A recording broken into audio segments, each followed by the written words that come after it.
Okay. Kita kena trekking sikit. Tapi jalan ni lagi best ni. Tapi kena naik 4x4 ni. Oh, jalan ni naik ke atas.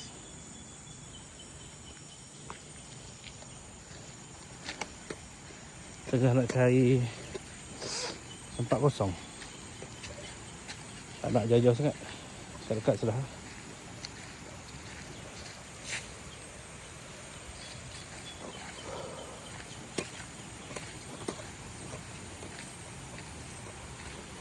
Bunyi ayak dekat jeram tu, best tu.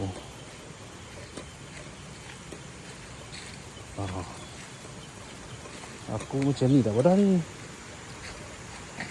Okey lah macam tu.